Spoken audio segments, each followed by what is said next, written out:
네, 천국에 관한 설교 지난 주에 이어 두 번째입니다.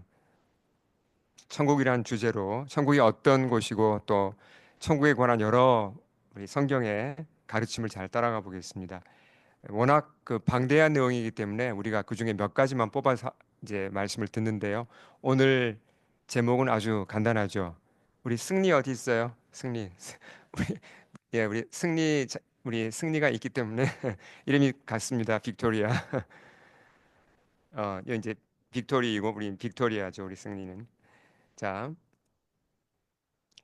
어, 지난번에도 제가 소개를 한 적이 있는데 그 천국이라는 그 책 제목입니다. 이게. 근데 한글로 번역이 이게 잘 된 것 같지는 않아요. 근데 어, 정말 빼어난 책입니다. 그러니까 어떤 평가를 받냐면 성경 다음으로 천국에 관하여 설명을 가장 잘 해놓은 책이라는 정말 빼어난 책입니다. 그래서 천국에 관해서 관심이 있는 분은 이 책을 사서 한번 읽어보시면 큰 도움이 될 겁니다. 어, 이 책의 저자인 그 랜디 알콘 목사님이 이 어떤 말을 했냐면 천국에 대해서 이제 많은 인터뷰를 하고 많은 사람들과 대화를 나누었어요. 이제 크리스찬들과도 나누고 또 일반 넌 크리스찬 넌 크리스찬들과도 이제 천국에 대해서 대화를 나누면서 알게 된 사실이 하나 있습니다. 그게 뭐냐면 많은 사람들이 천국에 관하여서 이제 오해를 하고 있다는 겁니다. 심지어 크리스찬들조차 천국에 관하여서 오해하고 잘못 알고 있는 잘못된 정보를 많이 알고 있다는 거죠. 그분의 책에 이 천국이라는 책에 이제 또 인용된 그 책 내용 중에 한 부분을 제가 인용을 했습니다.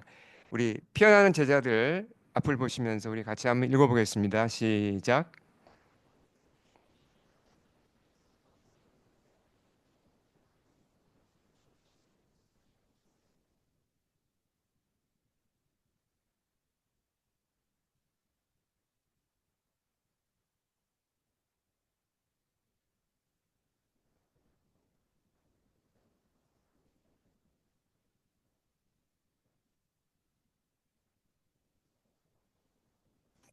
네, 자 이걸 제가 좀 한글로 풀어서 한번 설명을 해드리면요. 이제 이분의 말을 제가 그대로 옮겨 보겠습니다. 제가 만난 거의 모든 크리스천은 영원이라는 게 이터너티가 천국을 얘기하죠. 그러니까 천국이 끝없는 예배라는 생각을 가지고 있었습니다.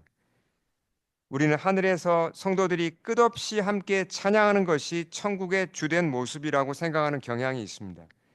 영원토록 찬송가만 부른다? 그런 생각을 하면 우리의 마음이 무거워집니다. 속으로 이런 질문이 일어납니다. 그게 다인가요? 그게 복음인가요? 그게 천국인가요? 그리고 우리는 한숨을 쉬면서 우리가 더 영적이지 않다는 사실에 죄책감을 느낍니다. 그러니까 천국에 대한 오해예요, 이게. 자, 여기에 두 가지 오해가 들어 있습니다. 어떤 오해가 들어 있죠? 사람들이 천국에 대한 잘못된 반응인데요. 어떤 오해가 들어 있죠? 첫째 오해는 예배에 대한 오해입니다. 예배. 어, 그러니까 예배가 주는 기쁨, 예배가 주는 감격을 과소평가할 때 이런 오해를 하게 된다는 거죠. 천국 가면 주로 예배만 드려? 야, 그러면 이거 다른 건 아무것도 안 하고 예배만 드려? 와, 참 뭐 잠깐은 괜찮지만 어떻게 예배만 드리고 사냐? 너무 좀 재미없을 것 같다. 좀 지루하지 않을까? 이런 이제 오해를 하는 거죠. 근데 예배의 감격을 알고 예배의 기쁨을 알아가면 알아갈수록 그런 말을 하지 않게 됩니다.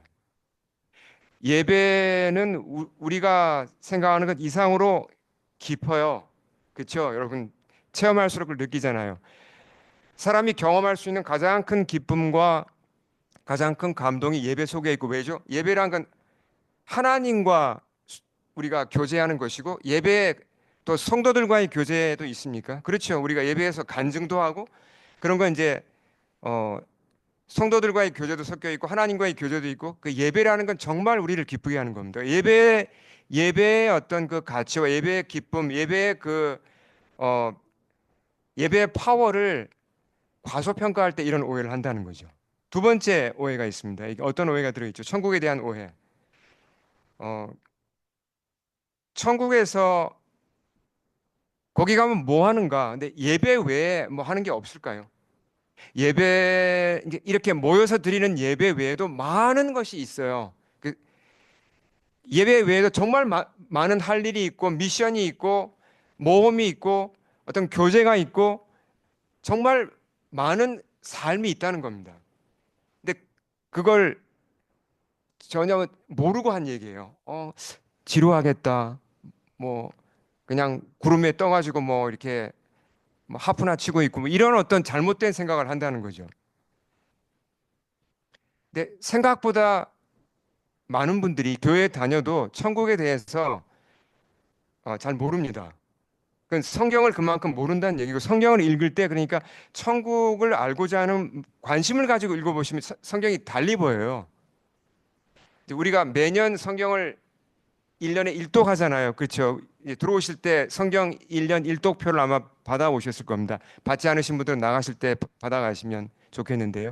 올해 성경을 읽으실 때는 천국에 초점을 맞추고 천국에 대한 정보를 내가 더 알고자 하는 마음으로 읽어보시면 에,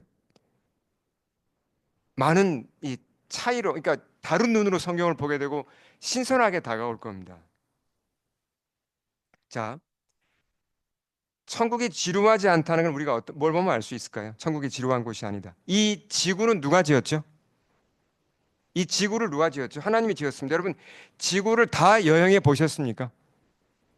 지구를 다 여행해 보지도 않았고, 지루해. 뭐 볼 게 뭐가 있어? 뻔하지. 뭐 볼 거 없어. 그렇게 말하면 그 사람 어떤 사람이죠? 여러분, 캄보디아 가보셨습니까? 인도 가보셨습니까? 아르헨티나 가보셨습니까? 남극 가보셨어요? 안 가봤잖아요, 대부분 다. 얼마나 볼 게 많습니까? 얼마나 아름다운 자연이 많고, 얼마나 신비한 그런 자연 경관이 많고, 얼마나 많은 동물들이 있고, 식물들이 있고, 더 나아가서 많은 컬처가 있고, 사람들이 있고, 우리 다 모르잖아요. 이 수많은 다양함과 풍성함이 이 지구라는 행성에 있습니다. 근데 이 행성 하나만 보더라도 이렇게 다양한 볼거리와 일할 거리와 교제할 것이 넘쳐나는데 지루하다는 말을 할 수 있습니까? 그건 너무나 하나님을 모르고 하는 얘기입니다. 하나님은 이 지구만 지으신 분이 아니라 이 태양계를 지으신 분이고 태양계가 얼마나 큽니까? 그리고 더 나아가서 이 은하계를 지으셨고 이 전 우주를 지으신 분이잖아요. 이 사이즈가 얼마나 큽니까? 얼마나 다양합니까? 그러니까 전능하신 하나님 창조주를 우리가 알아가면 알아갈수록 지루하다는 건 이거 완전히 넌센스죠. 그 하나님이 지으신 새하늘과 새 땅이 천국입니다. 그러니까 이건 정말 영원히 영원한 시간이 주어져도 우리가 다 모를 만큼 다 다닐 수 없을 만큼 많은 아름다운 곳과 교제할 수많은 사람들과 우리가 알아가야 될 많은 그런 새로운 지식과 해야 될 멋진 일들이 기다리는 곳이 천국이라는 곳이죠. 예. 그런 기대를 가지고 천국을 우리가 알고자 해야 된다는 겁니다. 예수님이 주신 비유 중에 여러분 잘 아실 겁니다. 큰 잔치의 비유가 있어요. 그 임금이 큰 잔치를 준비해 놓고 사람들을 초청하잖아요. 그렇죠? 그 예수님의 비유입니다. 근데 그 비유를 주실 때 목적이 뭐냐면 The Kingdom of Heaven. 그러니까 천국은 이와 같다는 걸 설명하시기 위해서 주신 거예요. 물론 이 땅에서도 천국의 그런 모습이 있지만 이제 장차 우리가 들어가게 될 천국도 마찬가지죠. 둘 다 설명을 한 건데요. 그때 큰 잔치를 준비해 놓고 이제 왕이 자기 종들을 내어보내 사람들을 초청합니다. 그때 한 말이 한번 읽어볼까요? 뭐라고 초청했죠? 같이 읽겠습니다. 시작. 오소서 모든 것이 준비되었나이다. 이게 무슨 말입니까? 모든 것이 준비되었나이다. 자, 천국을 설명하는 가장 짧으면서도 강력한 표현이에요. 뭐라 그랬죠? 천국에는 모든 것이 준비되었다 그랬습니다. 여기에 초청받는 사람들을 보면요. 유대인만 초청받은 게 아니라 나중에 보면 열방이 다 초청을 받고요. 그리고 가난한 사람, 부유한 사람, 정말 다양한 사람들이 다 초청받습니다. 그렇게 다양한 사람들을 다 만족시킬 수 있는 충분한 것을 넉넉히 갖춘 곳이 천국이란 곳입니다. 예. 우리가 안심하고 큰 기대 가운데 천국에 갈 수 있다는 거죠. 사탄이 일을 많이 하잖아요. 사탄은 사람들로 하여금 구원받지 못하게 방해하고, 그렇죠? 결국은 천국을 못 가게 막는 거죠. 근데 사탄이 쓰는 전략이 있습니다. 어떤 전략을 주로 쓸까요? 어, 천국은 없어. 믿지 마. 현실이 다야. 무슨 천국이 있어? 그런 건 없어. 라는 거짓말도 해요. 근데 그것보다 더 사탄이 더 즐겨 쓰는 거짓말이 있습니다. 그게 뭐냐면 boring. 천국은 지루한 곳이야. 천국 있다고 믿어? 그래. 뭐 있다고 치자. 근데 거기 지루하잖아. 교회도 지루하잖아. 천국은 지루한 곳이야. 이게 사탄의 대표적인 거짓말이에요. 우리가 속으면 안 되죠. 예. 자, 오늘 우리가 읽은 본문은 이제 천국이 시작되는, 그러니까 말세가 되어서 예수님이 재림하시고 온전한 그 천국, 새 하늘과 새 땅이 이제 어, 시작되고 성도들이 천국으로 들어가는 그 영광스러운 그 장면을 큰 그림으로 보여준 겁니다. 큰 그림으로. 그래서 오늘 우리가 이제 주로 큰 그림을 볼 겁니다.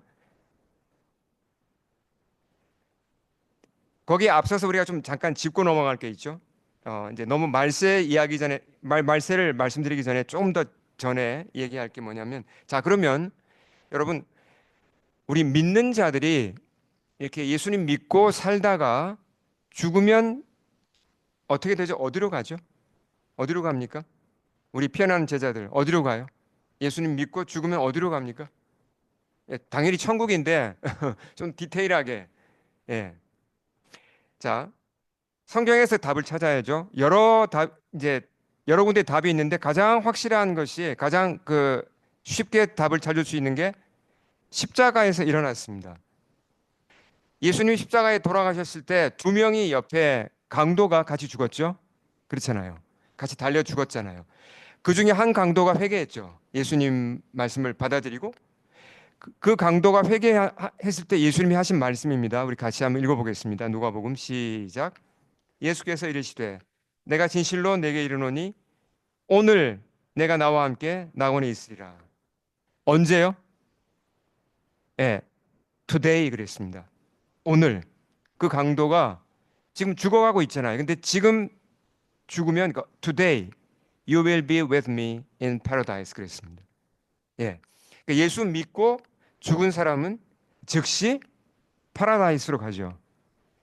이게 성경이 말하는 천국입니다. 근데 몸은 어떻게 되죠? 강도의 몸은 어떻게 됐겠습니까? 강도의 몸은 당연히 땅에 이제 묻히고 흙으로 돌아가는 겁니다. 그의 그의 영혼이 천국으로 간 거죠. 그렇잖아요. 그러다가 그러면 그게 끝입니까? 아니면 뭔가 또 다른 변화가 옵니까? 변화가 오죠. 예수님이 재림하시면 어떤 일이 일어납니까? 이렇게 강도처럼 이 사람은 좀 드라마틱하게 예수를 믿었지만 뭐 우리 같이 그냥 이렇게 예수 믿고 살다가 죽으면 우리도 몸은 다 흙으로 돌아가죠. 그렇지만 우리의 영은 천국으로 가잖아요. 예수님과 함께 있는 것이죠. 주님과 천국을 누리다가 예수님이 재림하실 때는 우리가 어떤 변화를 입게 됩니까? 예, 부활의 몸을 받게 됩니다. 부활의 몸을 받게 되죠. 그게 성경의 약속이죠. 자, 그래서 바울이 고린도전서 15장에서 그 사실을 쭉 설명합니다. 그러면서 예수님의 부활과 신자의 부활이 어떤 관계가 있는지를 설명하는 것이 이제 나오는데요. 자, 오늘 읽은 말씀은 50절부터 읽었지만 앞에 있는 말씀을 몇 가지를 더 읽어보겠습니다. 20절 우리 같이 크게 읽겠습니다. 시작. 그러나 이제 그리스도께서 죽은 자 가운데서 다시 살아나사 잠자는 자들의 첫 열매가 되셨도다. 예수님의 부활은 히스토리컬 팩트가 맞습니까? 역사적 팩트인가요? 팩트죠. 너무나 분명한 사실입니다. 예수님의 부활은 우리 기독교의 근간이고 기둥이죠. 그렇죠? 이건 너무나 분명한 역사적 사실이고요. 예수님의 부활을 그게 어떤 의미가 있다고 그랬습니까? 첫 열매라 그랬습니다. 그러니까 예수님의 부활이 분명히 일어났다면 그게 사실이라면 뭐가 보장된다는 얘기죠? 예수 믿는 자들의, 믿고 죽은 자들의 부활도, 예, 그게 보장된다는 것입니다. 예수님이 다시 사셨듯이 우리도 다시 살고, 예수님이 영으로 부활한 게 아니라 부활의 새 몸을 가지고 부활하셨잖아요. 똑같이 우리에게도, 믿는 자들에게는 부활의 몸이 선물로 주어진다는 거죠. 네. 그래서 예수님을 첫 열매라고 부른 겁니다. 자, 그러면 이제 이런 의문이 들죠. 좋습니다. 신자들이 죽으면 천국 가고, 그럼 믿겠는데, 재림 때 뭐 부활의 몸을 얻는다고요? 도대체 그러면 이게 어떤 몸을 얻는단 말입니까? 이게 좀 납득하기 좀 그런 좀 어려운 점이 있잖아요. 그래서 고린도 교회에도 그런 질문을 하는 사람들이 있었어요. 바울에게 질문을 하는 사람들이 있었죠. 아니, 그러면 재림 때 도대체 어떤 몸을 받게 된다는 겁니까? 이미 우리가 죽으면 몸은 다 흙으로 돌아가는데 어떻게 그 몸이 다시 살아난다는 겁니까? 라고 질문하는 사람들이 있었습니다. 그래서 35절에 그런 질문이 있죠. 같이 읽어보겠습니다. 시작. 누가 묻기를 죽은 자들이 어떻게 다시 살아나며 어떠한 몸으로 오느냐, 이런 질문을 고린도 성도들이 했단 말이죠. 거기에 대한 바울의 답도 읽어보겠습니다. 바울이 이렇게 답을 합니다. 같이 읽을까요? 시작. 어리석은 자여, 내가 뿌리는 씨가 죽지 않으면 살아나지 못하겠고, 또 내가 뿌리는 것은 장래 형체를 뿌리는 것이 아니요 다만 밀이나 다른 것의 알갱이 뿐이로되, 하나님이 그 뜻대로 그에게 형체를 주시되 각 종자에게 그 형체를 주시느니라. 자, 바울이 뭘로 이걸 설명을 했습니까? 부활의 몸이 어떻게 만들어질 거다. 그걸 뭘 가지고 설명을 했죠? 씨를 가지고 설명을 했습니다. 씨. 예. 씨를, 사과 씨를 심으면 사과나무가 나나요? 예, 나죠. 그렇죠. 상추 씨를 심으면 상추가 나고.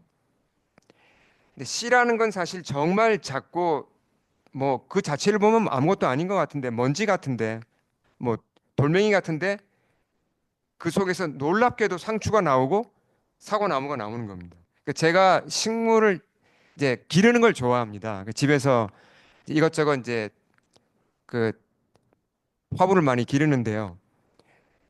오래전에 제가, 제 기억에 코스코였었던 것 같은데, 석류를 이제 사다가 먹었어요. 근데 이게 너무 맛있어가지고, 야, 이거 참 너무 맛있다. 이게 도대체 어떤 나무일까? 그래서 그 씨를 보니까 하얀색의 아주 작은 씨가 있더라고요. 이제 석류에.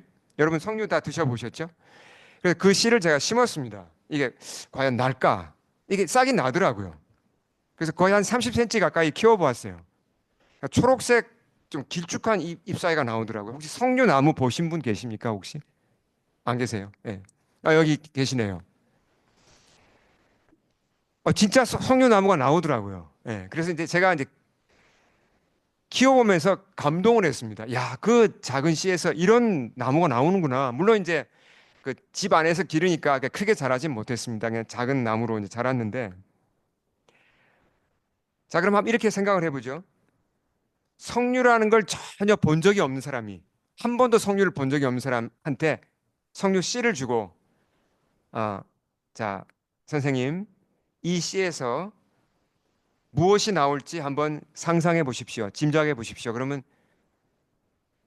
짐작을 할 수 있겠습니까? 어렵죠.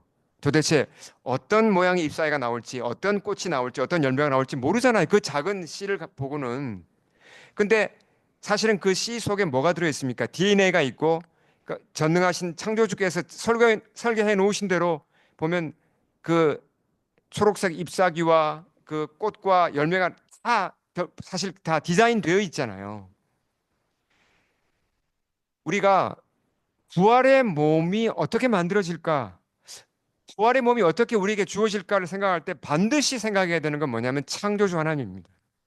창조주, 전능자. 자, 보세요. 아이가 태어나서 자라는 걸 여러분 보시죠. 우리 교회도 아이들이 많잖아요. 어떻게 생각하세요?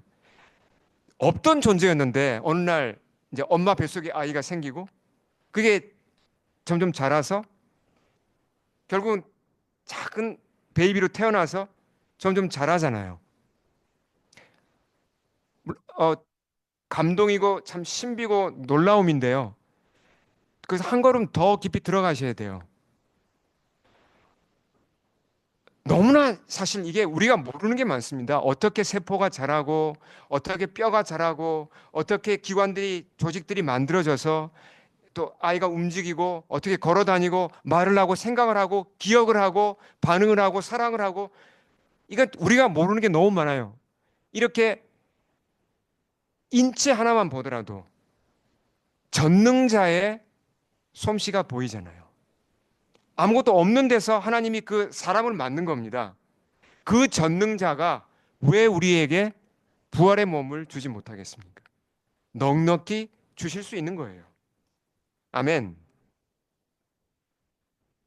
자, 그러면 이제 부활의 몸은 어떤 몸인가를 바울이 설명을 합니다. 우리가 장차 받게 될 새 몸, 부활의 몸은 지금 몸과는 다르다고 하면서 그 차이점을 설명을 합니다.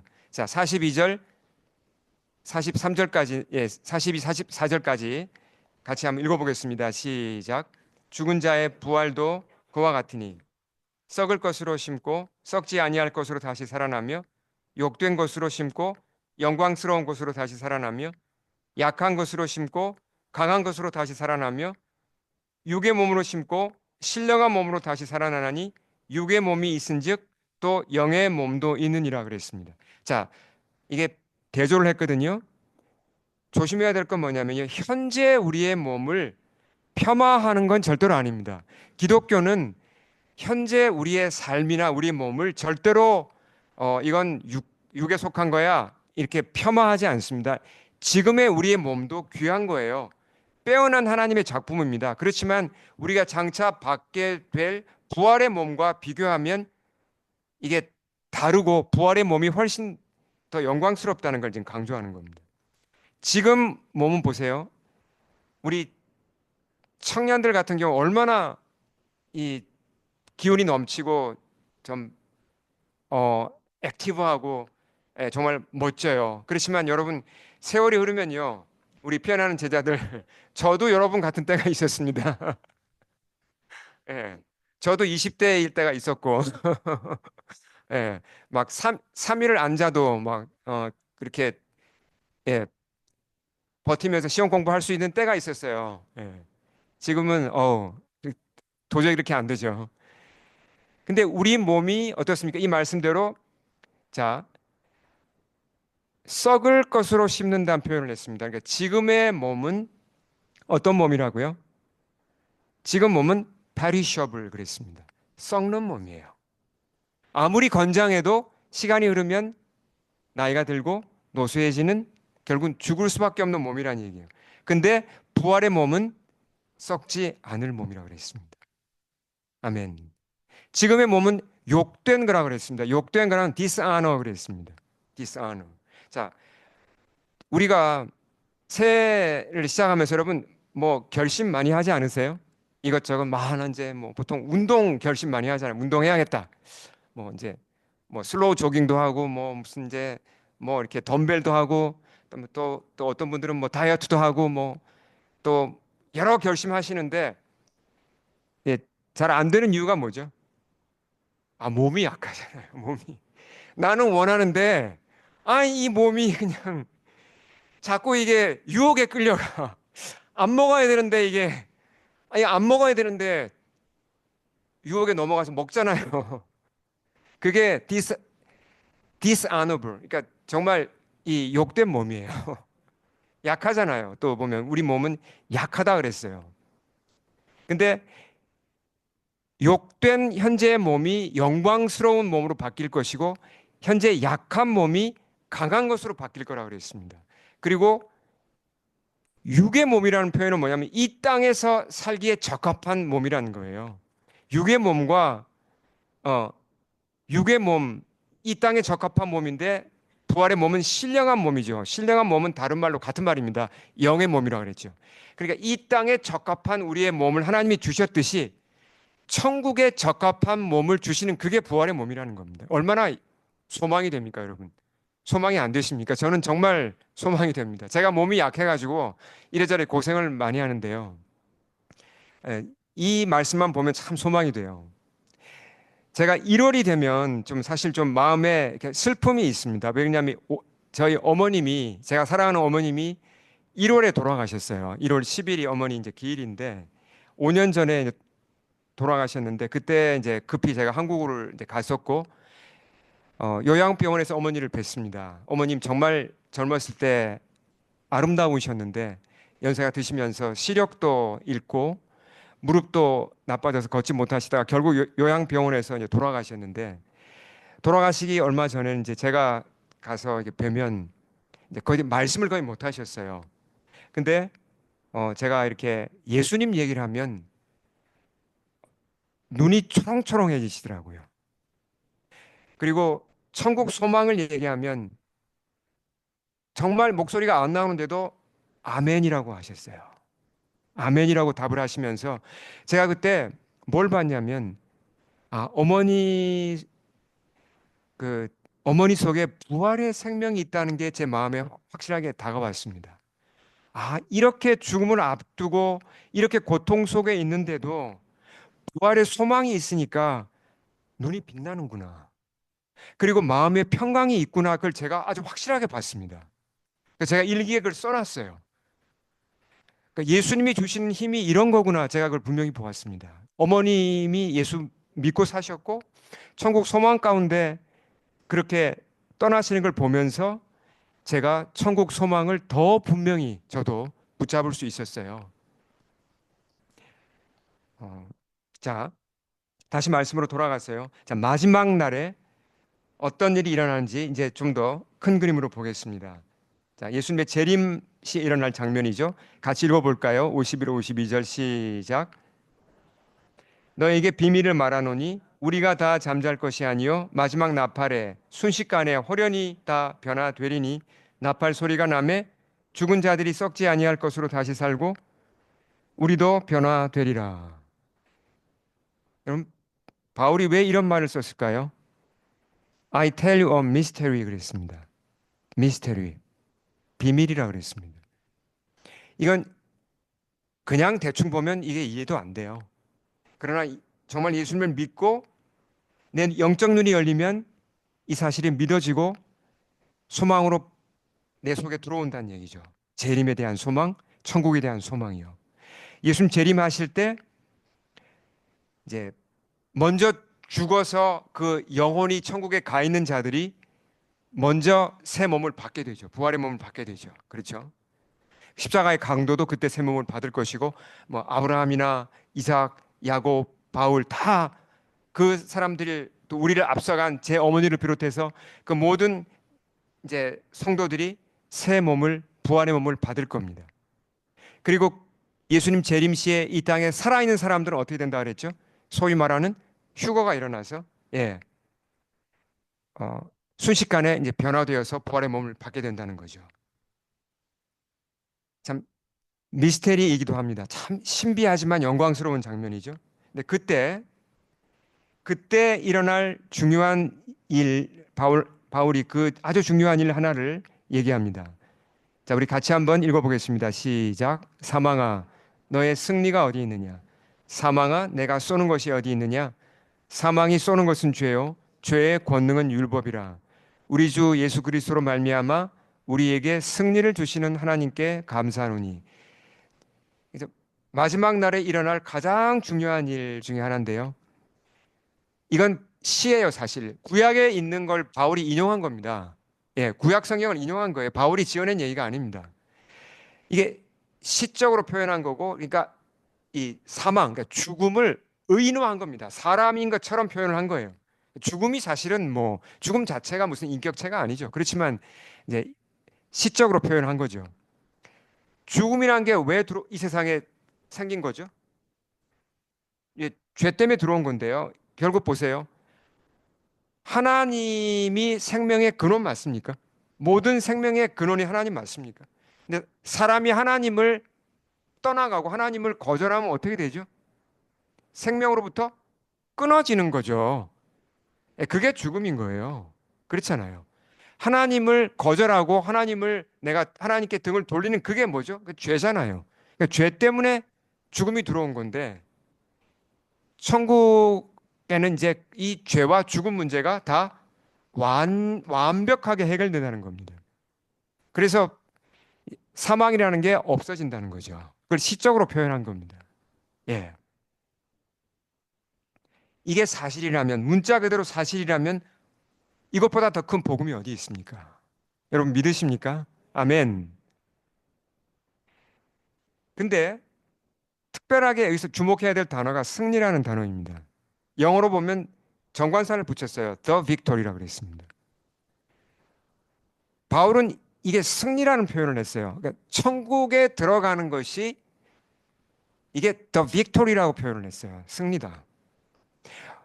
우리는 이 세상에 살아가면서 많은 경기를 하고 많은 시험을 치르게 되고 또 여러 경쟁을 하게 됩니다. 그래서 어, 승리할 때도 있고 패배할 때도 있어요. 그렇잖아요. 이 세상에서 뭐 그렇죠. 뭐 이제 뭐 늘 승리하는 건 아니죠. 뭐 치열한 경쟁 사회 속에서. 근데 사실은 이 사회에서 아무리 내가 높은 지위에 올라가고 내가 많은 승리를 거두고 1등을 해도 여기서 바울이 말하는 이 승리를 이 경기에서 승리를 못하면 아무 소용이 없습니다. 그게 뭐죠? 예, 천국에 들어가는 것과 관련한 것이죠. 이 세상에서의 삶은 사실 다 중요하지만 여기에 비하면 지금 바울이 말하는 이 승리에 비하면 사실 아무것도 아닙니다. 그래서 가장 중요한 승리는 뭐냐면 예, 천국을 얻는 승리죠. 믿으십니까? 아멘. 내가 이 세상에서 고난을 많이 당할 수 있습니다. 사람마다 다 달라요. 여러분, 제가 지난번에 인도를 갔을 때 봤습니다. 정말 비참하게 사는 사람, 그 비참한 가운데 태어나서 사는 사람들이 많았어요. 근데 그 사람들이 태어나고 싶어서 거기서 태어났겠습니까? 인도 슬럼 그런 데서 태어난 거는 자기가 거기 태어났는데 어떻게 할 겁니까? 거기서 태어났으면 뭐 누구를 탓할 거예요? 근데 그 사람들 죄예요. 그게 아니잖아요. 이 세상에서 살아갈 때 장애인으로 태어나기도 하고 여러 뭐 어려운 조건에 태어나서 어렵게 사는 사람도 많습니다. 그렇지만 이 세상에서의 삶이 끝이 아니고 아무리 우리가 어렵게 살 수 있고 고난을 많이 당할 수 있고 또 세상에서 실패할 수 있고 실수할 수 있고 넘어질 수 있지만 바울이 말하는 이 승리 하나만 제대로 하면 우리 인생은 최종적으로 승리할 수 있다는 겁니다. 그게 뭐죠? 예, 천국에 관련된 것입니다. 어떻게 이 경기에서 승리할 수 있죠? 조건은 딱 하나입니다. 뭐라고요? 우리 주 예수 그리스도로 말미암아 그리스도를 믿는 모든 자에게 주어지는 승리라는 거죠. 이게 복음입니다. 아멘. 그래서 바울이 이러한 결론을 내립니다. 같이 자 읽겠습니다. 58절 시작. 그러므로 내 사랑하는 형제들아 견실하며 흔들리지 말고 항상 주의 일에 더욱 힘쓰는 자들이 되라. 이는 너희 수고가 주 안에서 헛되지 않은 줄 알미라. 올해 우리가 이 말씀을 암송하고 다 우리 대부분 암송하시죠? 붙잡고 가야 될 것 같습니다. 그러므로라는 것은 뭐죠? 우리에게 천국의 소망이 있기 때문에 예, 주의 일에 더욱 힘쓸 수 있고 천국 소망이 있기 때문에 이 세상의 삶에서도 더 열심히 살 수 있어요. 더 이웃에게 양보할 수 있어요. 더 이웃을 내가 사랑할 수 있습니다. 주어진 일에 학생이면 학생, 직장이면 직장에서 더 성실하게 살 수 있습니다. 왜요? 천국 소망이 있기 때문에. 간략하게 제가 그 인도에서 겪었던 것을 말씀드리고 마치고자 합니다. 아시는 것과 같이 인도에서 사역하시는 그 두 분의 선생님들 제가 한 일주일 교제를 하고 왔는데요. 그분들이 천국 소망을 가진 분이잖아요. 근데 이제 제가 지금 드리고자 하는 말씀은 처음에 그 사역을 위해서 인도를 갔을 때 문제는 뭐냐면 체류할 길이 없었습니다. 체류를 하려면 뭔가 이렇게 근거가 있어야 되잖아요. 근데 하나님이 신기하게 길을 열어주신 게 뭐였냐면 그때 약 30여 년 전인데요. 그 인도 어떤 대학에서 한국어과가 새로 생겼습니다. 그래서 교수를 채용하게 되었고 이 두 분이 거기에 이제 발탁이 된 거예요. 근데 문제는 뭐였냐면 계약이 1년이었어요. 1년. 근데 1년 사인을 두 군데서 받아야 됐습니다. 먼저 한국 정부 파견 교수였기 때문에 한국 정부에가 허락을 해줘야 되고, 그 다음에 인도 대학에서도 또 허락을 받아야 되는 거죠. 근데 그게 1년짜리였어요. 근데 1년 사역 후에는 어떻게 될지 모르는 겁니다. 계약이 끝나면 다시 한국으로 돌아가야 되는 거죠. 그럼 사역도 사역이지만 또 생활도 해야 되는데 얼마나 이게 불확실합니까? 근데 이분들은 1년 계약을 감사하면서 열심히 사역하고 열심히 또 교수로 일을 했습니다. 근데 그 1년씩 연장된 게 얼마나 연장된지 아세요? 지금까지 연장됐어요. 30년이 넘게. 신기하지 않으십니까? 예. 그 2년 연장된 적이 없다 그래요. 항상 1년씩 연장이 됐어요. 근데 이분들이 천국 소망이 있으니까 그 1년 교수직이라는 건 여러분 생각해 보세요. 1년짜리 교수직이면 여러분 어떤 식으로 일하시겠습니까? 1년 후에 어떻게 될지 모르고, 그리고 그 테뉴어 받은 교수님들 많잖아요. 그 종신직. 그런 교수들이 1년짜리 교수를 무시하죠. 인도에서 보면 인도 교수들이 그 1년짜리 한국 교수를 무시하죠. 그러면 그냥 대충 일하고 그냥 1년 만에 1년 일하고 그냥 끝내줘. 누가 거기서 열심히 하겠습니까? 근데 이분들은 1년 계약 기간 동안에 정말 하나님 앞에서 열심히 일을 한 겁니다. 그래서 지난 30년 동안 10권 이상의 책을 썼어요, 이분들이. 그 인도인들을 위한 한국어 교재를 썼습니다. 심지어 대통령 표창을 받았어요, 이분들이.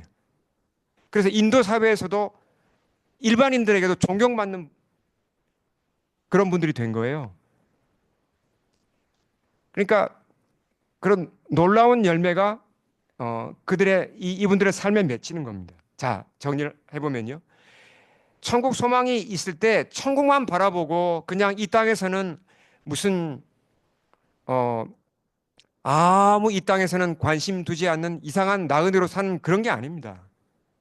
천국 소망이 있는 자들은 정말 이 땅에서부터 열심히 주위 사람 옆에 있는 분들을 사랑하게 되고 돕게 되고 내가 헌신하고 그리고 주어진 일에 최선을 다하는 그런 삶의 모습을 보인다는 거죠. 왜요? 천국 소망이 우리를 그렇게 바꾸기 때문이죠. 아멘. 함께 기도하겠습니다. 우리 선포된 말